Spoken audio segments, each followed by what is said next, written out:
بسم اللہ والسلام علی رسول اللہ۔ ایک سوال ہمارے دارالفتہ میں یہ آ رہا ہے کہ کچھ لوگ جب جمعہ پڑھنے کے لیے آتے ہیں یا جماعت کے لیے آتے ہیں تو چھوٹے بچوں کو، بہت چھوٹے ناسمجھ بچوں کو ساتھ لے آتے ہیں اور صف میں اپنے ساتھ کھڑا کرتے ہیں، تو اس حوالے سے شریعت کیا کہتی ہے؟ تو یاد رکھیں، ایسے چھوٹے ناسمجھ بچے جن کو نماز بالکل بھی نہیں پڑھنی آتی اور آپ کو پتہ ہے کہ مسجد میں جا کر پیشاب کر دیں گے، نجاست کر دیں گے، تو ایسے بچوں کو ساتھ لانا مسجد میں یہ ناجائز ہے، گناہ ہے۔ اور اگر یعنی آپ کو یقین ہو کہ نہیں پیشاب کرے گا لیکن احتمال ہو، شک ہو، تو پھر بھی ایسے چھوٹے نہ سمجھ بچوں کو مسجد میں نہیں لانا چاہیے۔ اور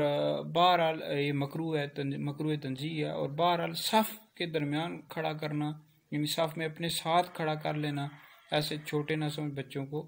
یعنی اس سے بھی قطع صف ہوتی ہے نا، قطع صف کرنا یہ ناجائز ہے، گناہ ہے۔ تو بہرحال اس طرح کے چھوٹے بچوں کو ہم بھی دیکھتے ہیں جمعے میں لوگ لے آتے ہیں، اور جماعت کے لیے جب آتے ہیں لے آتے ہیں، تو اس طرح نہیں کرنا چاہیے۔ بچے شور شرابہ کرتے ہیں، اور مسجد اللہ رب العزت کی عبادت کا گھر ہے، یہاں لوگ عبادت کے لیے آتے ہیں، تو